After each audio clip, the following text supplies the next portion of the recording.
ओम नमः शिवाय। जय जय शिव शंकर। आप सभी को मेरी तरफ से सावन की बहुत सारी शुभकामनाएं।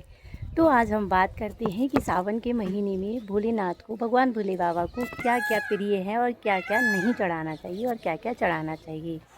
तो वीडियो शुरू करने से पहले मैं आप लोगों को से जानना चाहूँगी कि आप वीडियो को लास्ट तक ज़रूर देखिएगा ताकि ताकि किस चीज़ को हम जाने अनजाने में चढ़ा देते हैं भोले बाबा पर, जो कि हमें जाने अनजाने में ही पाप लग जाता है और हमें जो चीज़ नहीं चढ़ानी चाहिए। तो सबसे पहले आता है जल। ठीक है। तो सबसे प्रिय और सावन के महीने में माघ में जो है पवित्र माना जाता है। पूरे माह अगर आप भगवान भोलेनाथ को जल चढ़ाते हैं तो वो है कि आपको भगवान भोलेनाथ को सबसे पहले तो अगर तावे के लोटे का इस्तेमाल आप करते हैं तो तावे के लोटे में शुद्ध जल का इस्तेमाल करें। शुद्ध जल ही चढ़ाएं, गंगा जल तावे के लोटे में ना चढ़ाएं। अगर आप गंगा जल चढ़ाते हैं तो गंगा जल को आप स्टील के लोटे में ही चढ़ाएं, क्योंकि गंगा जल तावे के साथ मिक्स होकर वो एक विष का काम करता है, तो वो नहीं चढ़ाना चाहिए ना। दूसरी चीज़ पहले हम बात करते हैं कि क्या क्या चढ़ाना चाहिए ना। तो भोलेनाथ को शुद्ध जल के साथ साथ आपको चढ़ाना चाहिए है ना बेलपत्र चढ़ाना चाहिए, जो कि खंडित ना हो। अखंडित मतलब अखंडित बेलपत्र होना चाहिए, जो कि कहीं से कीड़े का खाया हुआ नहीं हो, शुद्ध हो, टूटा हुआ नहीं हो, 3 पत्ती का होना चाहिए और उसको बिल्कुल सीधा ही चढ़ाना चाहिए शिवलिंग पर, है ना। उसको ऐसे करके नहीं चढ़ाना चाहिए। तो ये है ना। और दूसरी जो चीज़ होती है बेलपत्र के साथ साथ धतूरा। आप अगर आपको मिलता है तो धतूरे का फल बहुत ही प्रिय है बाबा भोलेनाथ को, तो आप धतूरा चढ़ा सकते हैं, है ना। धतूरा चढ़ा सकते हैं आप। धतूर के साथ साथ कच्चा दूध आप चढ़ा सकते हैं। बॉयल किया हुआ दूध आप भोले बाबा को ना अर्पित करें तो ज़्यादा बेटर रहेगा। इसके साथ गंगा जल आप स्टील के लोटे में चढ़ाएं तो बहुत ही अच्छा रहेगा। बाकी का अगर गंगा जल नहीं भी है तब शुद्ध जल का इस्तेमाल करें तो वो गंगा जल के समान होता है तावे के लोटे में। इसी के साथ सफ़ेद फूल आप भोले बाबा को अर्पित कर सकते हैं।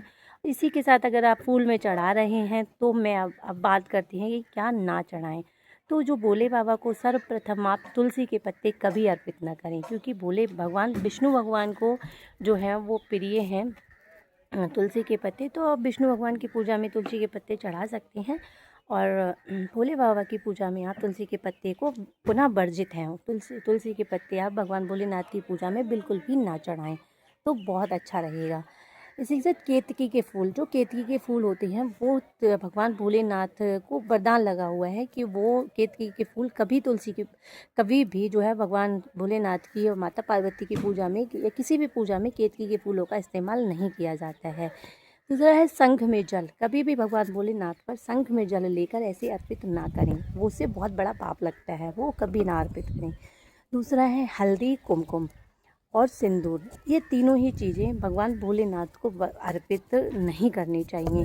अगर आप भगवान भोलेनाथ को अर्पित करना चाहते हैं तो आप सबसे चंदन का तिलक लगाएं। चंदन कोई सा भी आप ले सकते हैं। चंदन का तिलक भगवान भोलेनाथ को बहुत ही प्रिय है। आप सिंदूर लगा और कुमकुम लगा सकते हैं। सॉरी, मेरा फ़ोन गिर गया था। आप जो कुमकुम और सिंदूर है वो भगवान माता पार्वती को बहुत प्रिय है, तो आप माता पार्वती को लगा सकते हैं। सिंदूर लगा सकते हैं, कुमकुम लगा सकते हैं और चंदन और हल्दी माता पार्वती को भी नहीं लगाना चाहिए।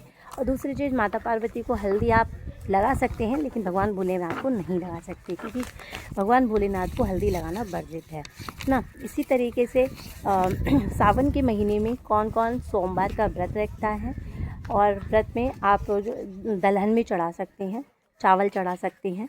इनके भी एक विशेष नियम है चढ़ाने के। चावल कब चढ़ाएं, है ना। और दाल, चना दाल चढ़ा सकते हैं, साबुत मूंग की दाल चढ़ा सकते हैं आप, है ना।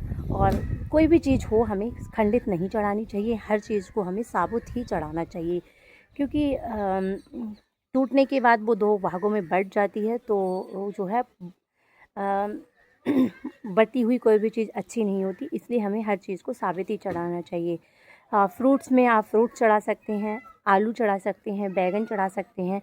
और सावन के महीने में बैंगन और जो कड़ी है, बैंगन है, वो नहीं खाए जाते हैं, कुछ जगह पे खा लेते हैं लोग, कुछ जगह पे नहीं खाते हैं। तो प्लीज़ कमेंट करके बताना कि कौन कौन नहीं खाता है। मैं तो नहीं खाती हूँ, मैं बैगन भी नहीं खाती हूँ। सावन में हमारे यहाँ ज़्यादातर जो चारपाई है वो नहीं बनाई जाती है। सावन में ऐसे बहुत से काम हैं, कुछ लोग नियम रखते हैं कि शेविंग नहीं कराते हैं पूरे सावन, कुछ लोग पूरे सावन एक टाइम खाना खाते हैं।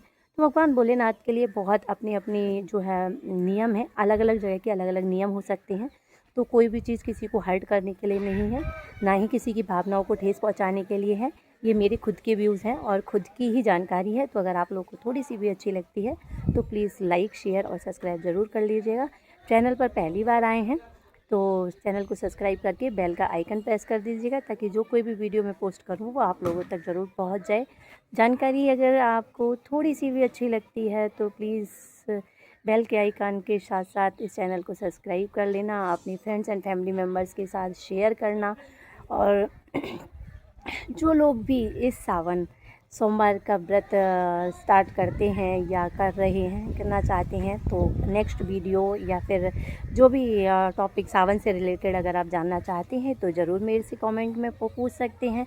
मैं अपने ओवरव्यू से ही आप लोगों को बताती हूँ जो मैं करती हूँ, जो मेरे लाइक मैं बचपन से माता पार्वती और भगवान भोलेनाथ की भक्त हूँ और पूजा करती आई हूँ। तो वही आप लोगों के साथ शेयर करती हूँ। जितनी जानकारी मेरे साथ पास है वो मैं आप लोगों के साथ शेयर करती हूँ। तो प्लीज़ अगर अच्छी लगती है तो लाइक, शेयर, सब्सक्राइब ज़रूर कर दीजिएगा। और हाँ, मिलती हैं फिर किस नेक्स्ट वीडियो एंड ब्लॉग के साथ। तब तक जय जय भोलेनाथ, ओम नमः शिवाय।